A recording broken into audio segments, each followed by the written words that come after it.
Hi, folks. Welcome to another episode of Film Study. This is Ken McCusick, and we're here for this week's review of the defense from this game against the Steelers in the wild card. Joining me to do this is Jake Vogel. Jake, how are you doing?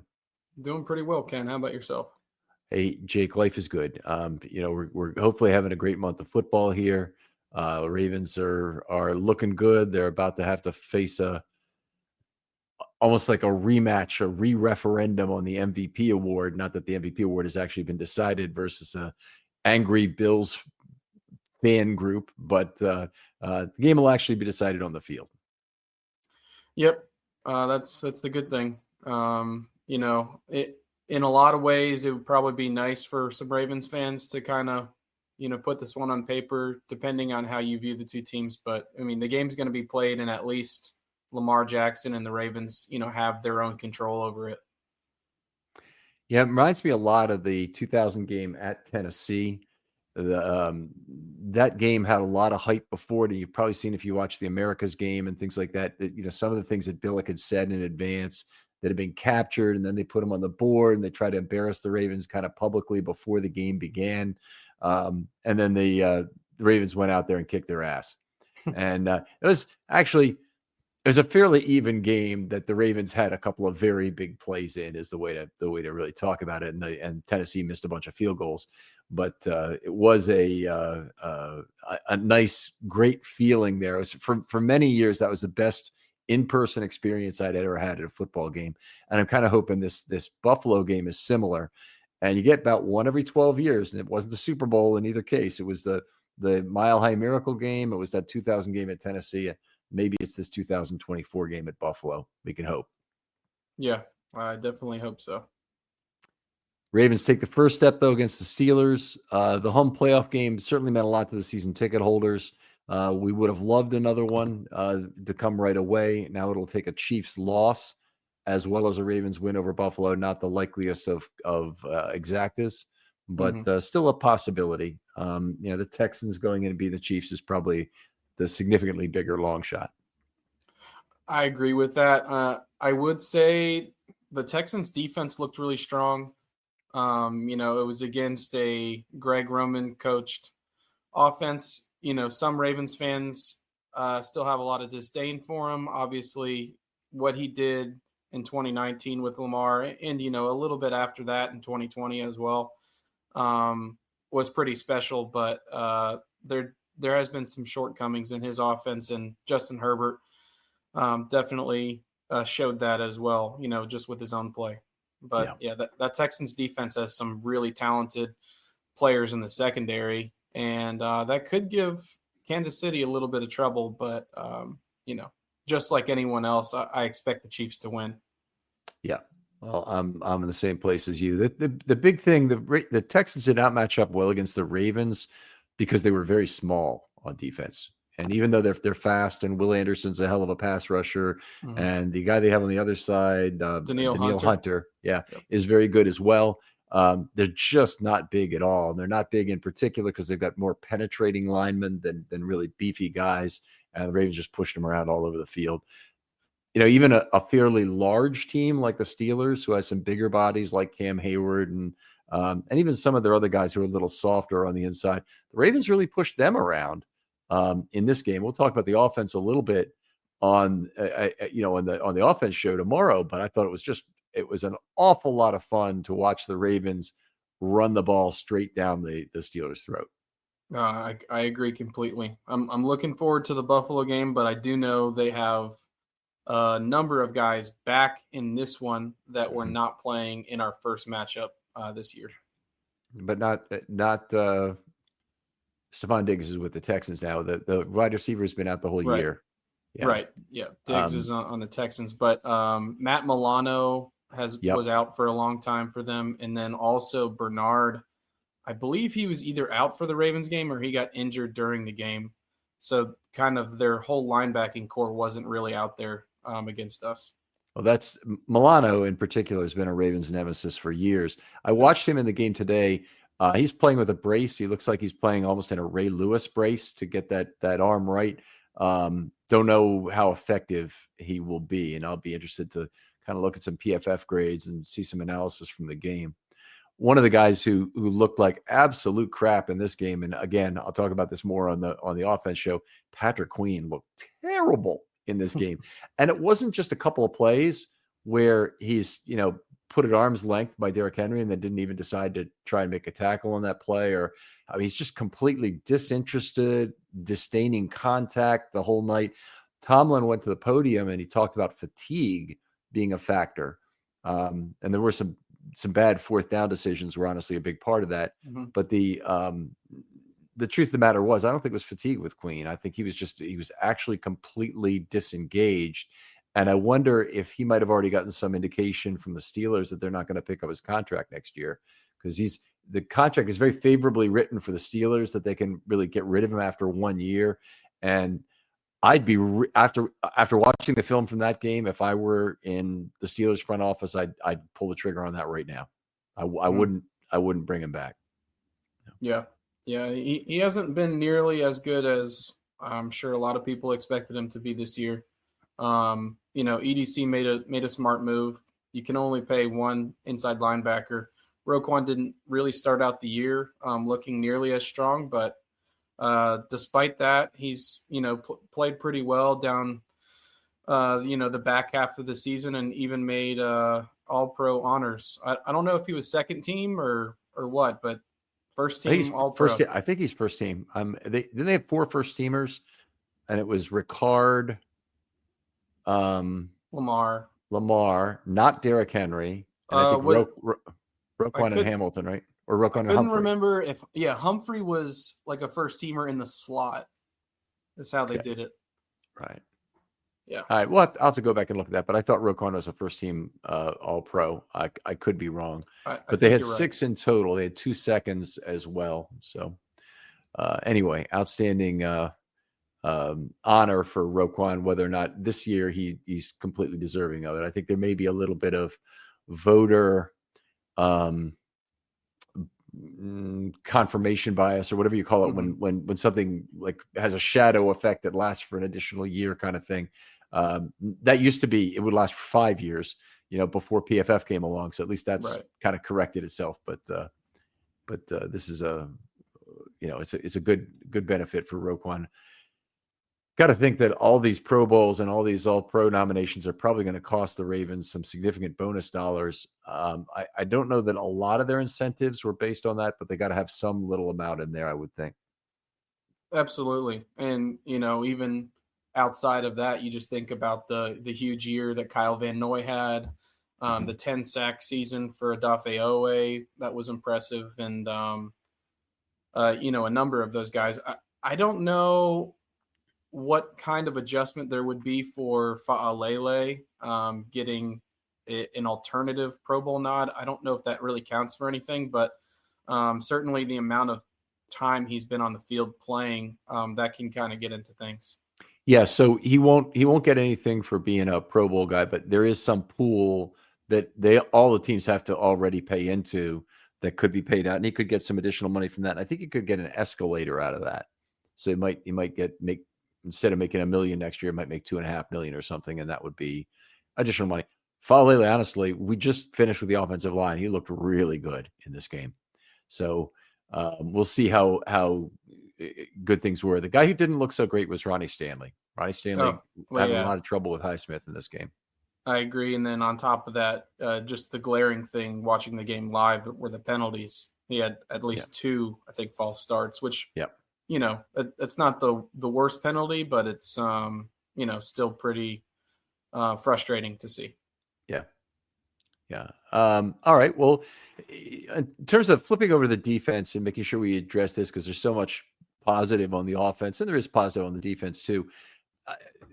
The game was not without concern because of this spate of deep passes in the second half. They had 5 passes of 25 plus yards that Wilson hit on. It hadn't been a problem for many weeks for the Ravens. They've been absolutely locking that down, but they had some very clear communication problems that were occurring in the secondary.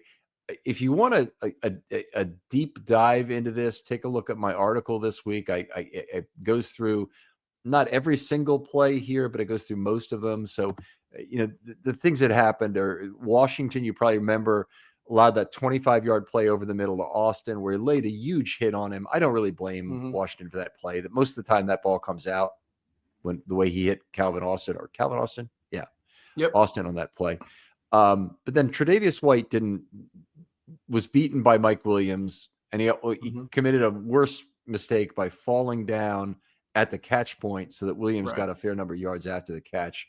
So like a 21 plus 16 throw.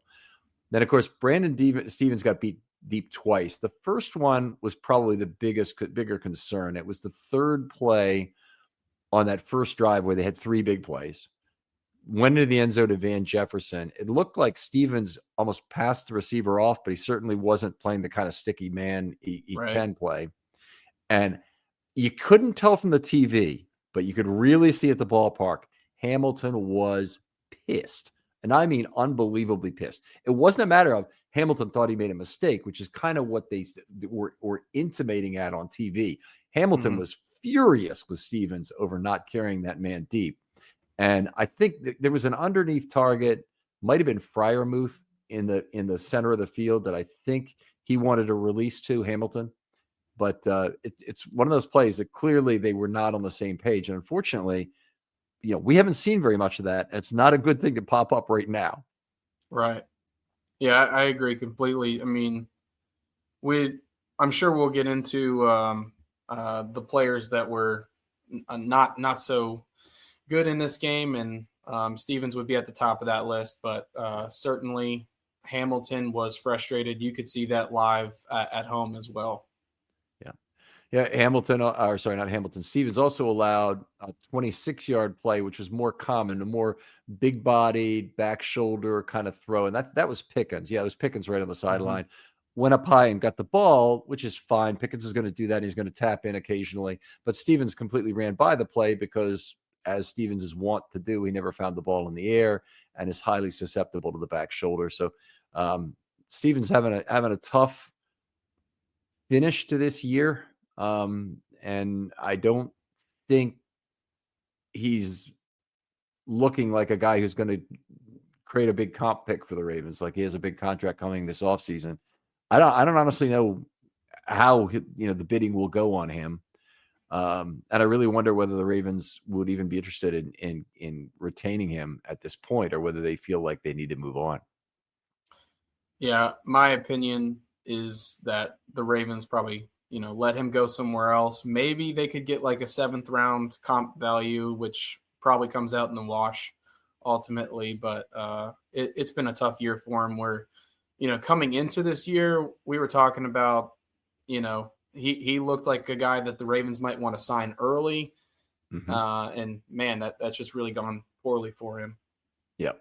I think, and maybe that's his value of the Ravens, is that he's a cautionary tale for the other end of third-year players to say, look, you could have a great year, but you could have the year Brandon Stevens had at the wrong time, and then look where your value will be. And the Ravens got a lot of third-year guys they need to extend. So, Travis Jones, Isaiah Likely, Linderbaum now is really priced into they got to extend him now situation. And there's some others I always forget. Ardarius Washington's an important one. Adafe Owe is another one who has the 5th-year option still to play under, but Hamilton, as you mentioned, Linderbaum, same class. Yeah, Hamilton is actually, they can wait one more year on Hamilton if they want to, because they can afford him on the 5th-year contract, but they really probably ought to do it this offseason too, and they probably will. But Faalele would be in the same category, actually. The Ravens now, I think, we're getting very close to the point where they got to make a decision on Faalele, and I don't think he has a ton of value across the league right now, but if he has another season like that, he will. And so the Ravens probably need to say, is there a divisible amount that we want to pay Daniel Faalele to make it worth him to tack on 3 years? Agree with that. I wouldn't want to spend too much on him yet, but maybe do something similar to McCary or what's his name? James Hurst. Yeah, James Hurst. That's what I was thinking of. Yep. Yeah. So if you're going to do that, you'll be committing $3 to $4 million per year, maybe $4 million per year over a 3-year deal. That would be a lot of money. I'm not saying no to it. I'm just saying that it's got to be one of the considerations. And there's kind of a prisoner's dilemma for all of the players here. that they all are going to get a deal, and there's only going to be one deal. They all going to get, the Ravens will try and have several offers out, float them, and see who bites. The same thing also happens in the baseball draft. You have more players that you can really sign with the dollars you have available to you. And so you have to be careful with those dollars. And what you'll often do is you might draft 10 pitchers you like between rounds 11 and 25, say, and along with a few other position players too. And you make offers to 8 of them to start with, or 6 of them to start with, and you see who takes it. And and it'd be at different levels, slotted by where they are, but you hopefully can sign several of them, and you can never sign all of them though. Yeah, completely agree with that. All right. One of the things about the day Wilson had, he had an opportunity set that was right on average. The Ravens did not commit a lot of resources. We'll get into that on the pass rush to rush the quarterback. And he had a fair amount of ample time and space opportunities.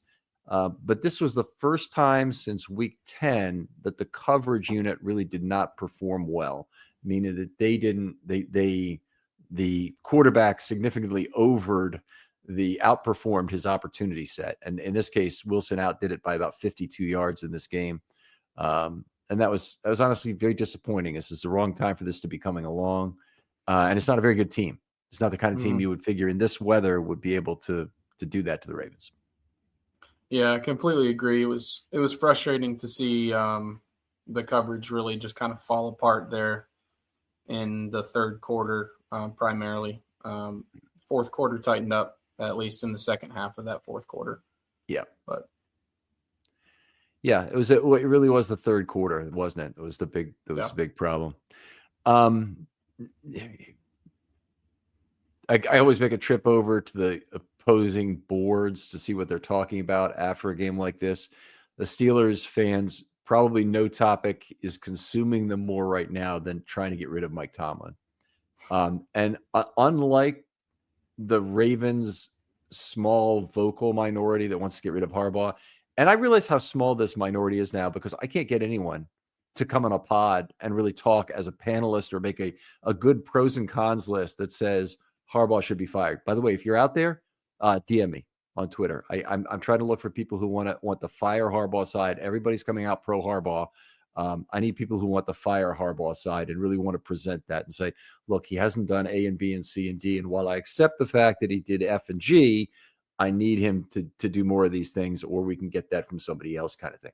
Just a very well-reasoned argument. The more well-reasoned, the better. Anyway, end of that PSA for a minute. But I would like to hear from you if you've got that. But the Steelers fans are furious over the situation, and they didn't even really get into the game management component, which was, I thought, one of the real big stories of this game. That the Tomlin got very badly outcoached from a game management perspective by Harbaugh. I had 2 plays. Again, more detail in my article if you want to go out there and read it, but I'm going to talk through the math very quickly here. All right. So the first play is a 4th and 2 at their own 38. It was in the first quarter. The Ravens were up 7-0. It's not the sort of play that you go for if you're an NFL coach named anything but Brandon Staley. Okay. And if you're Harbaugh, even your guys, your headset elves are chirping in your ear to go for it. And they're telling you it's a good move to go for it, but you're not buying it because you know better and you know the flow of the game or this or that. And so it's not the kind of thing that you understand naturally, or that somebody like Tomlin is going to easily accept. But I'm sure he has headset elves as well, who are got to be some very frustrated people, by the way. I've heard Tomlin headset elf, but he's telling you to go for it all the time. And you lead the league in cowardly punts every year. That's by the way, that's a real statistic that somebody has, is cowardly punts. So anyway, 4th and 2 at the 38. Here's the basic math of the thing. The Ben Baldwin bot said very slight positive gain of 0.5% in win probability. That doesn't seem like much to gamble on, but the entire span of win probability in play was only about 5% at that point. If they'd failed to make the first down, their chance would have dropped to 6% to win the ball game. If they make it, it goes up to 11%. So the total amount of win probability in play was 5 percentage points. And they had Right. half a percentage point of advantage. So it's like 1/10 of the total span they had as an advantage. It's very much like if I came up to you, Jake, and I said, how about you pick a coin out of your own pocket, we'll flip it. And if it's heads, I'll give you $55.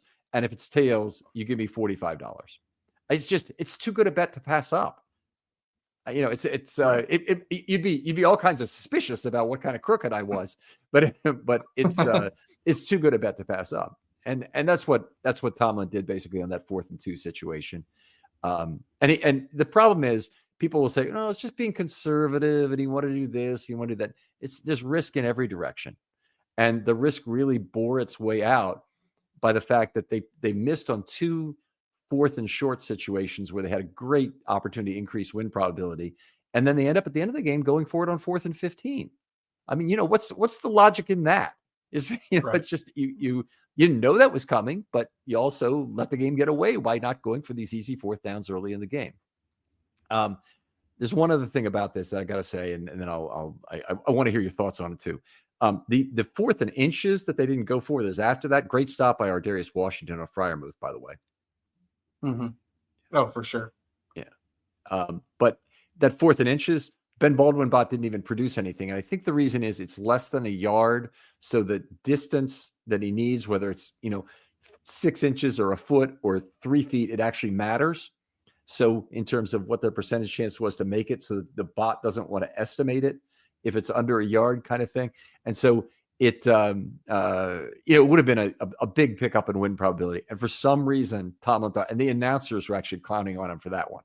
That's Right. really bad when you're, people like that have it. But terrible, terrible choices. And I can't even imagine, how the Pittsburgh fans feel about that. But they're not really talking about that as much as they're talking about message is stale. I don't want to hear about another winning season when we've had 8 straight years of no playoff wins. Right.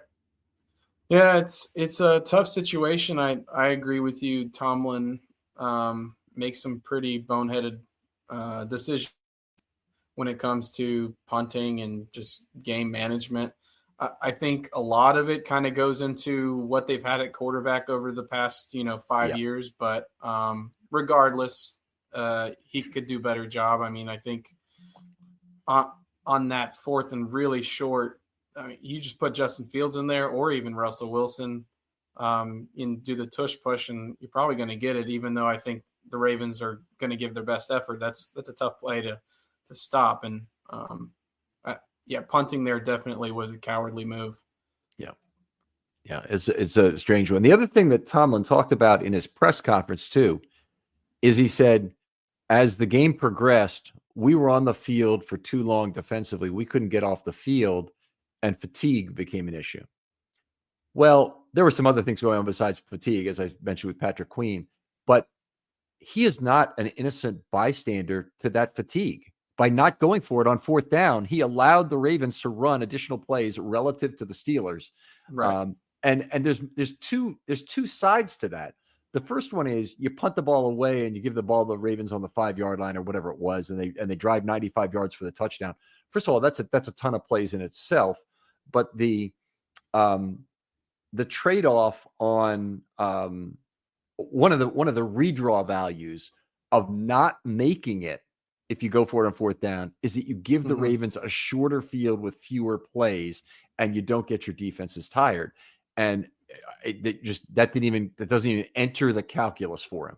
So right. I thought that was, it's incredibly, he's a very eloquent man. And you can see why so many people really like to hear him talk, but every answer, particularly he's frustrated himself. He does a good job of not showing that at the podium. And yet every answer is so pithy and misdirected. I could understand the Steelers fans' frustration at hearing him after loss in the playoffs like this. Yeah, I completely understand and agree with that. Yeah. You think there's any chance that this is the end of the Tomlin era? Or do you think that no way he'll still be there? Yeah, I think he's still going to be there. Pretty sure there was a report that Tomlin's staying as well. So, yeah. That's where I am as well. let's move on a little bit. The Ravens won the missed tackle battle in this game, 14-7. Very surprising things. They won the by a 2-1. They had fewer missed tackles, but they still missed a higher percentage of their tackles in this game. So the Ravens missed 15.2% of their tackles, and the Steelers missed 14.6%. And that was indicative of two things. One is the Ravens ran a ton more plays, 72 to 45. It was in that range, 72 to 44, I think. If you take out the kneels and the spikes, maybe it was 70 to 44. So you ran a ton more plays. But the other thing was that the Ravens ran the ball almost exclusively, and the Steelers passed the ball almost exclusively. So when there were incomplete passes, of course, those don't result in a tackle. Somebody goes out of bounds, doesn't result in a tackle. So that led itself to that. But I don't think I've ever seen that before, by the way, where the team that had distinctly fewer missed tackles still at a higher missed tackle rate. Yeah, that's a wild stat, but definitely the sheer volume of plays that Baltimore had. Mild concern for you at all that the Ravens turn in a poor tackling effort at a point like this?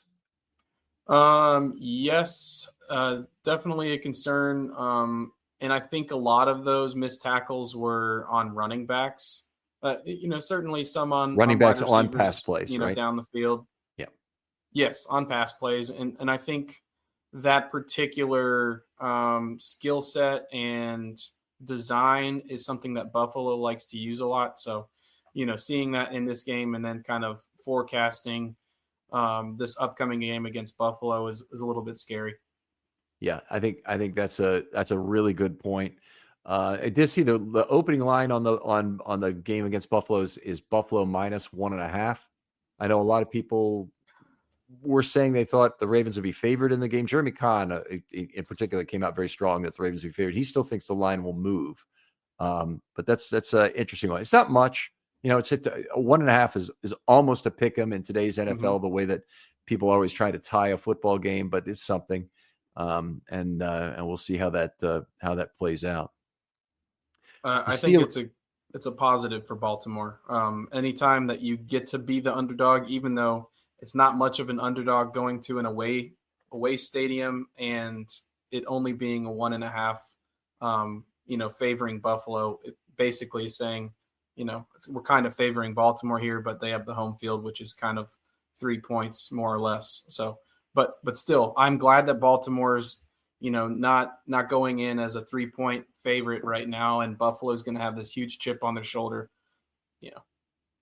You're right. There's something to be said for that for sure. They're already going to have a huge chip on their shoulder about all the MVP stuff. So whether or not that actually ends up happening, it could be we get to that Super Bowl weekend where they announce the awards and it turns out Lamar didn't win the MVP. But it's interesting because Polymarket definitely is not saying that it's 100% yet. They're saying about 70% Lamar right now, where it was 75% Allen before the first team All-Pro came out. So I wouldn't count it before it's hatched at this point. It's certainly been a reversal. It's not a good position. You're down a run in the bottom of the ninth instead of up a run in the bottom of the ninth, but it's not a zero either. And I think I completely agree, by the way, on the chip on your shoulder thing, but Buffalo fans, the vitriol which is built up between these two fan bases over the Lamar discussion, the Lamar Allen discussion, is so extreme. I can't even get it. I mean, it's beyond any level of rational. It's very difficult. And I'm going to say, honestly, I think the Bills fans are worse. The Ravens fans, I see less attempts to splinter off pieces of data and try and make that into an argument by itself, which is the weakest form of MVP arguments. It's basically, you really want to take the whole season. You want to take it, if you want to make arguments about one player had a better cast, well, that's okay. But you're got to also then be open to the notion that one player played a much weaker schedule. And that's something Bills fans don't want any part of. If they have a lot of statistics they put out, which are how did Allen pass when under pressure, throwing on one foot on a Tuesday kind of thing, which are, that's the kind of thing. It's these splintered components, subcomponents of the thing, rather than looking at the whole body of work as a whole. And the truth is, the high level numbers all favor Lamar, which obviously makes it something where they feel like they have to search for things. But when in some of the ways, the most important high level number the Bills fans had was that they've beaten both the number one seeds in each conference. But then you look at that a little deeper, they've actually only gone 3-3 against winning teams, 2-3 against playoff teams. And they've also, at the same time, the Ravens have gone 9-3 and had the second most wins ever against winning teams in a single season, trailing only the 2023 Ravens, by the way. Yeah. Yeah. I mean, obviously, part of that is sample size, where Buffalo didn't have the same amount of teams that the Ravens did that were in that playoff discussion. But still, I mean, those numbers, it definitely favor the Ravens in a big way. And then on top of that, you talk about the point differential, and Baltimore is just blowing every freaking team out of the water. I think the Lions are the second closest, and Baltimore's like plus 100 something, and 157, the Lions are in like the 80s, I believe. It's a pretty big separation. No, Buffalo and the Ravens are tied at plus 157, but the difference in strength of schedule is very significant because their strength of schedule, and this is for wins. No, this is overall. No, this is for wins. Strength of schedule wins is at 529 versus 467, and strength of victory. No, that's not.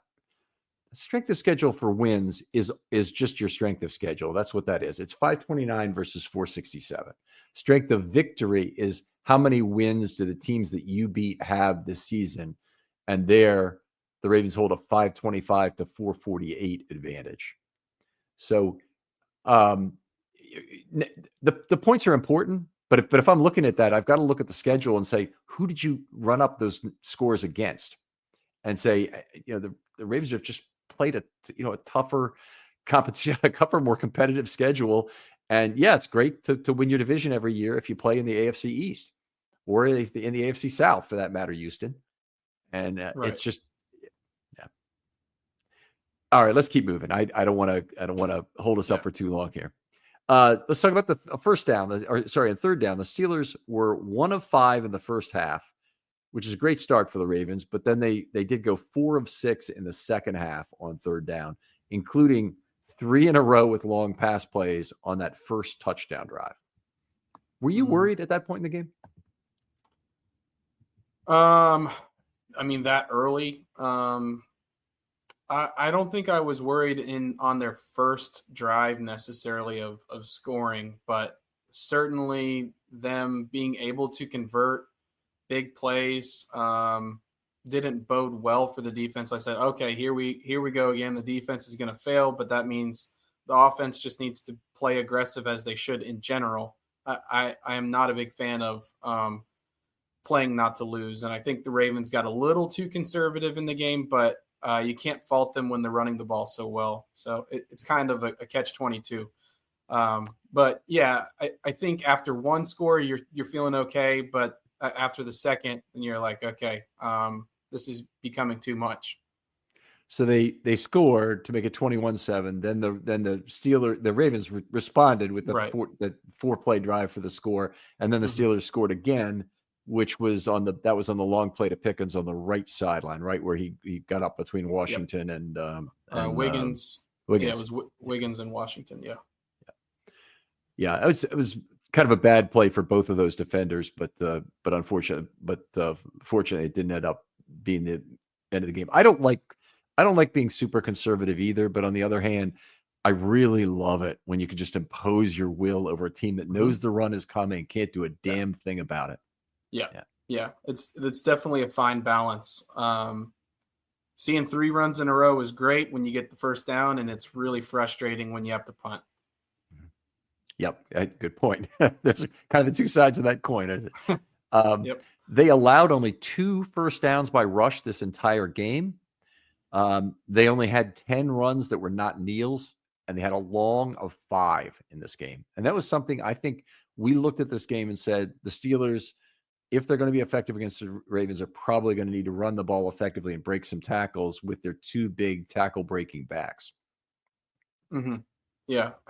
I think the Ravens did a good job, like you said, against the run. It's really the one of the breaking points of the defense currently is in the passing game, allowing easy yards to running backs. I Mhm. think that's what the Ravens want to give up the most, and sometimes they play it a little bit soft because they're more worried about other things. But that's easy money, and if there's a patient quarterback and a good running back, that match up well against Baltimore, it might be this upcoming week.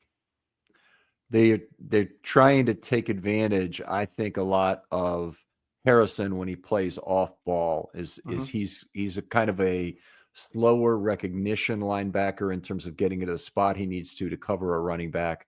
Um, they used him to blitz several times in this game, but he's a guy who, um, as a Sam linebacker, I don't think of him as being the same coverage liability. But then when he's backing off the ball, his mission is more um, clearly ordained, set for him in terms of what he's supposed to do there. It's just coming off the ball. They're just, I mean, sorry, coming from off ball. There just may be too much for him to worry about.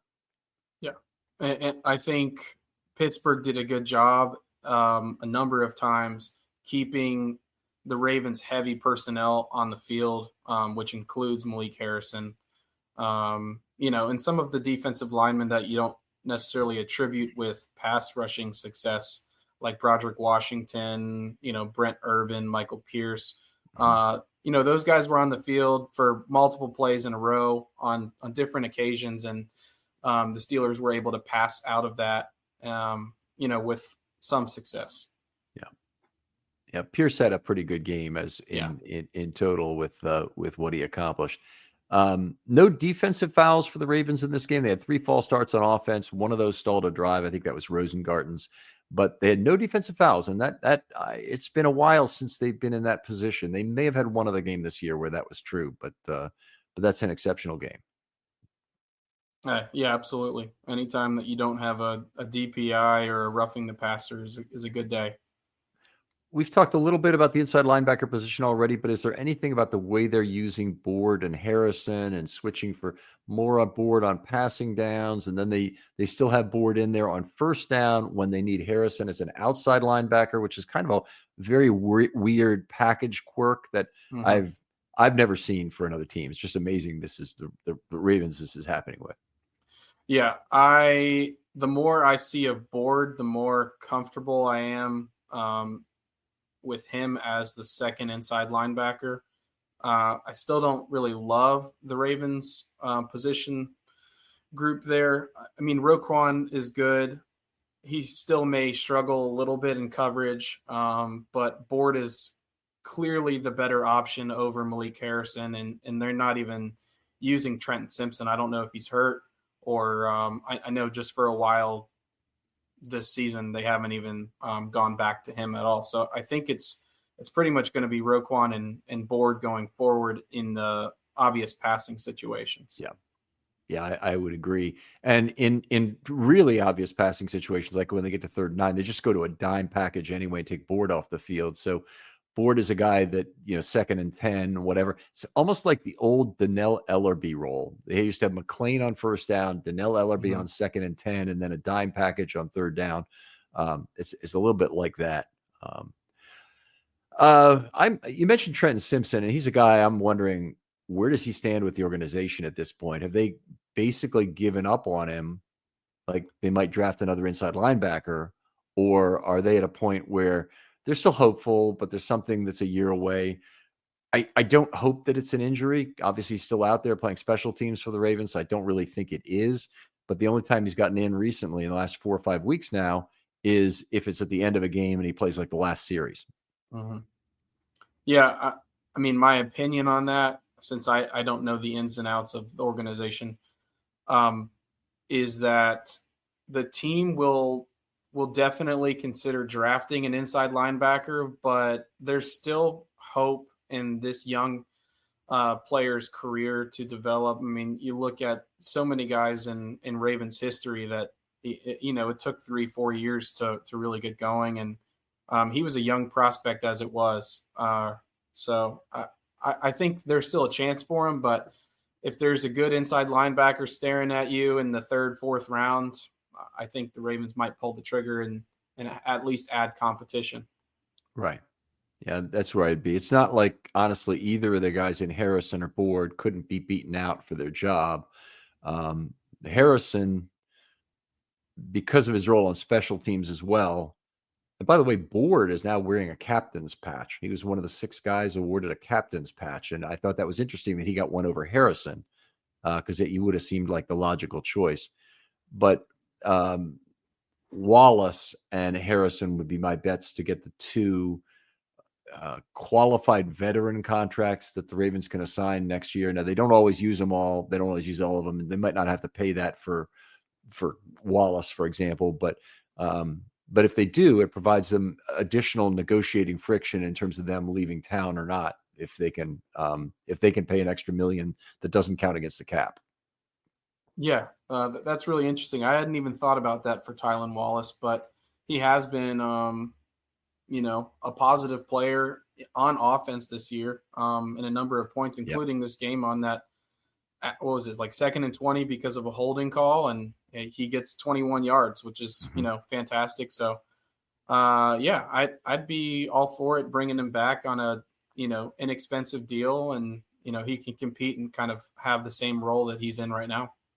Yeah. Defensive line dominated the run game as we hoped. They were okay as a pass rush unit. We'll talk about that a little bit later, but really dominated the run game as hoped. I thought they did a great job of denying space. I was kind of projecting the Steelers would go heavy in this game and we'd see a lot of base defense. That's really just the opposite. The Steelers, they played 4 different tight ends, but they didn't play a lot of total tight end snaps. It was only about 1.39 per play that they used. They didn't use any 6th offensive lineman. The Steelers have sometimes done that in the past to the Ravens, and they never used a fullback. So basically, that's pretty light as NFL teams go. Yeah, I agree with that. Darnell Washington, as you know, and you've talked about, he is a freak of a tight end, and he could be an extra offensive lineman for a number of teams, especially if he added a little bit more mass. And then Cam Hayward is really that tweener. He played his brother, Connor Hayward. Connor, yep. He's really that tweener, H-back, tight end, fullback. He did play a little bit, but I don't know if he was ever aligned in that true fullback position. But I think he was, used very sparingly. And like you mentioned, there were just a couple of times, or, however many with Washington and Freiermuth both out there at the same time. And I don't think they ever really got into much more big bodies. Connor Hayward played a little bit, but I don't have his snap counts in front of me. Right. I've got it here. Connor Hayward played 5 snaps. Michael Pruitt played 11 snaps. We've seen him. I think he had a touchdown catch in one of the games. Darnell Washington played 21, which is amazingly 46% of the snaps. It'd be about a third in a normal game, but not this one. And Freiermuth played 27 snaps to lead all the tight ends. So they spread them out, and they didn't use a lot of any one guy, which kind of leads us into packages, because one of the things the Ravens can't do anymore, the Ravens only activated 3 safeties for this game. So they're back up. Kane was their 3rd safety. I don't think the Ravens were planning to put Citizen Kane on the back end in this game. I think they were planning to move Stevens there if they need him. They've kind of indicated that the last couple of times that Hamilton has missed a few plays here or there. That's been Stevens that's gone to the back end. Right. So, by the way, that change, if it were to happen, generally speaking, I'm not even sure I'd be opposed to it. Might work out, might not, but it would be something that if you want to use Stevens more on the back end and White more at cornerback, I probably wouldn't have a real problem with it. No, I agree. I think getting Stevens a little bit further away from the ball is not a bad idea. He just has to have the knack for playing, deep safety, or probably not deep necessarily, but at least split safety. Right. And I think he could do that. And I think in that role, there's less of a target for the offense to funnel their offense through. So I'd be here for it. I am too, and there's a couple things about this. First is I understand why people think there's a target on Stevens, and that's often the case. You find the weakest link on your opponent, and you just want to throw at them. Stevens had a pretty good year last year, so I don't really look at it in that same way. I look at it as Stevens is in a bad spot for his particular skill set. So a sticky man coverage guy like that, I kind of want either as a cover 3 corner where he's going to come downhill and maybe be making more judgments, more instinctive play with his eyes, or I want him on the backfield and the back end in a split field role where he's doing the same thing. He's reading the quarterback, trying to figure out where he needs to be. And he has experience in that. He played a lot of the back end at SMU. He's played some with the Ravens. He's a guy who probably could play back there, and it might be time to try and give him another chance at a different position. Could even be a reason why he'd be back with the Ravens on a 1-year deal. Because I'm just not convinced the market's going to be that great for him. And the Ravens know who he is, and I think that they may decide, hey, look, we'll take you back, but you got to be willing to play safety, or you're willing to play corner, and that might be something he'd be willing to do. Or he might take even less money and go somewhere else where they can he can play corner the whole time, because I think he probably wants to get paid here at some point. Makes certainly generational financial sense to do so. Right. Yeah, I agree with that. Real quickly, they played 4 snaps of base defense. That's it. So didn't have a lot of opportunity to get Brent Urban on the field. He played about 8 snaps, I think, in total. Maybe it was a couple more than that. Big Nipple, they played 0. They didn't even have the additional safety really to play it. And the Steelers didn't really give them a lot of reason to play it because they didn't play a lot of 12. The standard nickel, they played 33 snaps, 6.6 yards per play on those. That was most of their defensive snaps, obviously 3/4 of their total, because they had 44 non-kneel snaps in this game. And then they played 7 snaps of 4-corner dime and allowed 7.6 yards per play on those. I'm actually surprised it was as low as that with all of the third and forever plays they gave up in that third quarter. Right. Let's see if there's anything else. We got White replaced Humphrey for that single play. Humphrey seemed to go out with some sort of an injury to his thumb, which was very concerning at the time. Right. And then he came back on the next drive and had some sort of great pry-out play after the ball was dead. You remember that, where he stopped? Yeah, it looked like maybe the Ravens were able to get on the ball, and the refs had already blown it dead, and I'm guessing it never was going to be a fumble, but it looked good. Yeah, and it looked good from Humphrey's perspective.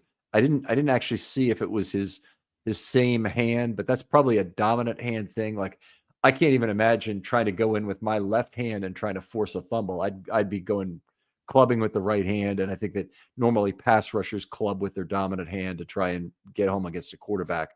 But this is I imagine that's what he did, and I can't remember, though, on the play whether it was his dominant or non-dominant hand or his right hand that he actually was pointing to his thumb was hurt. I don't know if you remember as he went to the sideline. I don't remember exactly which hand it was either. I would just be guessing. It'd be 50-50, but I have no clue. Well, it's on the video if anyone wants to go back and look at that play where he left the field. What else we got to talk about? Let's talk about the pass rush a little bit. So Ravens allowed 11 ample time and space opportunities in this game. They had 13 pressures. That relationship is what I've really been looking at this year as defining how good your pass rush is. Now, the Steelers did have a fairly heavy, again, ball out quick component to their offense. They had 10 of those. One of the things you really kind of see when I look at Wilson is that he's a guy who's uncomfortable in a clean pocket. And that often may be a case, not necessarily if there's pressure coming, but he can't see over the line because he's short. Right. And so he wants to move around and skitter around. It's like, why are you moving around? The pocket is completely clean. No, but he's not Joe Flacco. Yeah, definitely. It was a pretty decent game for the pass rush. I thought Kyle Van Noy played pretty well. One of the sacks, he got really quick pressure. It was a later sack from Matabike. He got the pressure kind of up into Wilson's face. Yep. By the way, Warren is a heck of a pass protector or pass blocker for a running back. He did a great job all game, in my opinion.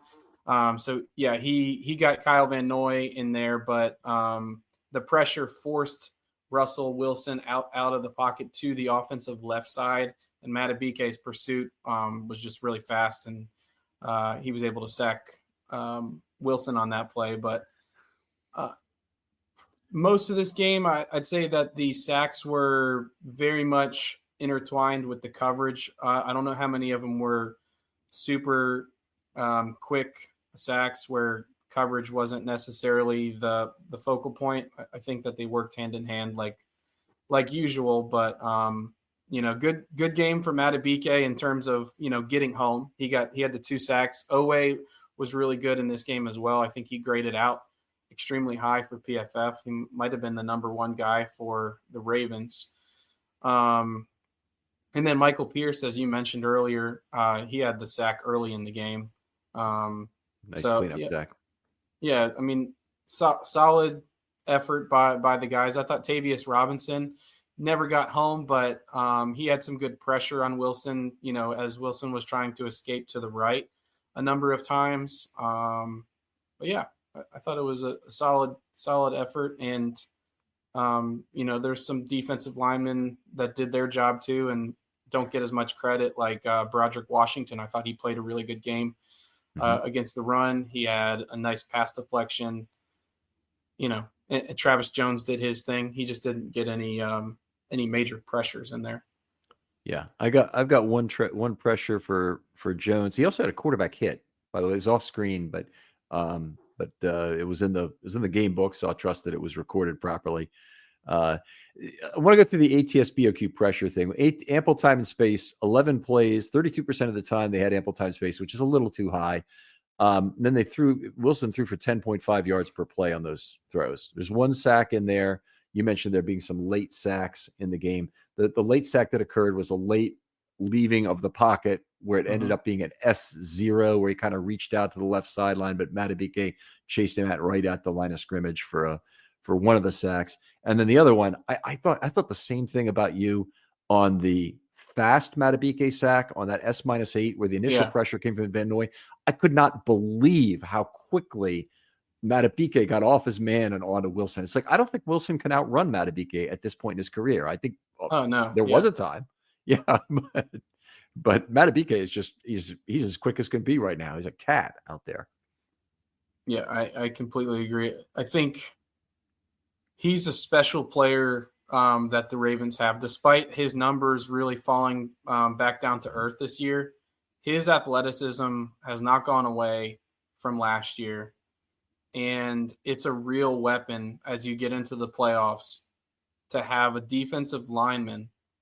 He's not an edge rusher, even though, the Ravens like to put him on the edge and see what kind of matchups they can get that has that kind of speed. It's just so rare that an interior defensive lineman can track down a quarterback the way he can, or chase Josh Allen, outside and at least force him to go out of bounds or slide.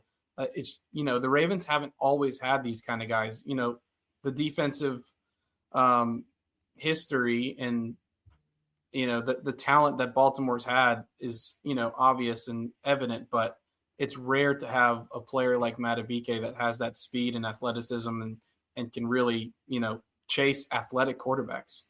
Yeah, they've the number of interior really great pass rushers they've had is not very great. Trevor Price, Sam Adams was really more of a Travis Jones type. He didn't really get the sacks himself, but he really set up a lot of other people for sacks. When I think about other guys, another guy who could get the sacks and also set up other people was Pernell McPhee. He's one of my favorite Ravens of all time, but that guy was a double team beater of the highest order. First step, thunderous, gets in an underneath position, and then can really wreak havoc if there's a looper to peel off half of that block. That often was the case. Tim Jernigan, another one from that same era with McPhee that was just outstanding. Those guys on the interior together were a great pairing. But yeah, you're right. I mean, the players are not that common. And when you have a dominating 3-tech who can win one-on-one matchups, that's pure gold. And the Ravens paid him like he's pure gold. Yeah, for sure. Okay. I think I said overall, so I don't want to go through all these levels, but Wilson threw really well under pressure in this game. 86 net yards on 13 plays, about 6.6 yards per play, which doesn't sound like a real high number, but then those are the most disadvantaged situations, and he's still getting 6.6 yards a play, 40 yards above expectation on those, and 52 above expectation for the game as a whole. So most of his advantage was about 3/4 of it was in pressure situations. That he got that. And I'd say just off of one play, I could give you a lot of it. It was the one where he was backed up into the end zone, basically, and it was that big completion to Calvin Austin that you mentioned earlier across the middle of the field. I'm pretty sure there was some good pressure there. I think Marlon Humphrey was screaming off the outside. It was like a nickel blitz, but Jaylen Warren, once again, good pass protection. He got him to go around the edge, the corner, and Wilson had enough time to really throw a nice laser in there. Okay, so I have 3 pressures marked, and actually the one you have is an ample time and space, which doesn't mean there wasn't pressure as it being throws. It just means the pressure developed after 3 seconds. Okay. So yeah. Okay, but the 3 I have are the completion to Mike Williams down the left sideline for 37. That was a pressure situation. Then the 21-yard throw, which was a catch and run by a running back. So I think that might have been Najee Harris. That was Najee Harris on the right side of the offense. Yep. Exactly. Yep. And then the third one was the 26-yard pass, which I believe was the leaping catch by Pickens. Where Stevens ran by the play on the left sideline. Right. So those are the 3 I have for being pressure, and that's enough. Those 3 put together is basically might be over 100% of those yards because there were some sacks in there too. So right. That makes sense. Now let's talk about numbers for a minute, and we'll keep this short because we need to come back and do part 2 of the show here. But Orr in the entire game only rushed 5 twice the entire game. So that was really amazing. I've got that as 19%. That can't be right. That must be an old number or something. But it's 2 out of 34. It should be 6%. Were 5+ rushes. And the 2 5+s were 2 plays for -4 yards. The -4 sack by Pearson, 1 incomplete pass. I'll say this in general, other elements of deception did not work well in this game, but numbers did. This may have been a case where if he had it to do over again in the second half, anyway, he might have unleashed the dogs a little more, brought some 5-man rushes, and kind of played it out, or maybe not. I would say I see more Dean Pease in him than I see Wink Martindale in him. He's more of a let's sit back and see what the coverage can do, and the coverage has really held up since week 11. This was the first game really that we saw any kind of crack in the armor. I agree with that. I was definitely surprised going through it. How few times that he rushed 5. They really like to do the disguise rush where they have 5 guys at the line of scrimmage or 6 guys at the line of scrimmage, and on some plays, and they'll drop 2. And they did, they varied that look. Owe dropped a couple of times. And then, of course, other times it's the more standard approach where you drop Roquan and you drop Board. And those guys make a little bit more sense to be dropping versus, your 4 down linemen, of course. Yeah. They have both guys on the Sam side. Both Owe and Van Noy are fairly qualified in coverage because both of them are quick. In case of Van Noy, he's very experienced at knowing where he's supposed to be on the field. So generally speaking, that doesn't end up being a problem. But it also fuels what the Ravens really had more with Judon and Bowser, who were legitimately fine coverage players, both of them, that they could be much more flexible with a 4-man rush coming from anywhere. You could blitz off the slot. You could blitz from a linebacker. You could send a safety and creeping down to the line of scrimmage. Ravens have been really good this year least in the second half, about not giving up where their off-ball blitzes are coming from. So the slot, Humphrey has been a guy I always point to in his career, like will creep in and give away his blitz too early.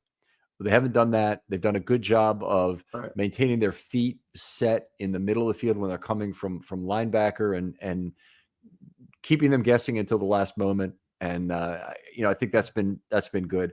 But generally, if they show 6, they're not coming with a 6. That's the Ravens simulate pressure, and you just don't know which of the 6 is coming. But it's typically 4. Right. All right. What else do we want to? I think that's it for the first part here. We'll come back. We'll do some individual player discussion. We'll have some mailbag. We'll do a few other things, but talk about MVPs. Maybe you could be ready with a 3-2-1 on MVPs. But Jake, before that, tell folks where they can find you online. Ask you a football question if they want to, particularly about the University of Georgia, right? Yeah. I am on Twitter, or X as they call it, at Real Jake Vogel, Vogel. I love talking about the Georgia Bulldogs and the Baltimore Ravens, and then anything else in the realm of football, really. College football, pretty exciting 12-team playoffs. It didn't really go my way this year, but that's okay. Ken, I know you guys are going to be able to go to the game for Notre Dame, so that's pretty exciting. We're really excited about it, and I'll tell you what, I can't say no to Maureen after everything she contributes to the effort here on the Ravens, but she's really excited about going. It could interfere as much as anything could ever interfere with the analysis of the Bills game, so we may be a day late on things, but we're going to enjoy our trip down to Atlanta. Yeah, I hope you guys enjoy. Good luck to Notre Dame for sure, and feel free to reach out to me. I'm, tweeting pretty often, and I'm enjoying the playoff run right now. And I'd say make sure you give Jake a follow at Real Jake Vogel on Twitter, X. But one thing you'll notice right away is the quality of tweets is very high. And also during draft season, you really want to be following Jake and understanding what's going on. He's a very big part of the process of reviewing an individual position group, but then usually being on the panel as well come draft day. So he's a guy that I really enjoy watching the draft with, and I appreciate all you've contributed to that in the past years, Jake. Thank you, Ken. Other folks out there, if you'd like to do a film study short, hit me up. DMs are always open on Twitter, particularly with the off season coming up. We'll have more time for that. We also will have time before the Super Bowl. And in particular, again, contact me if you have I want to fire John Harbaugh, willing to make a well thought out pros and cons list and be on a panel to discuss that concept. But I'd like to hear from you if you are. Thanks again for all you loyal listeners and all you do for us. And we'll talk to you next time on Film Study.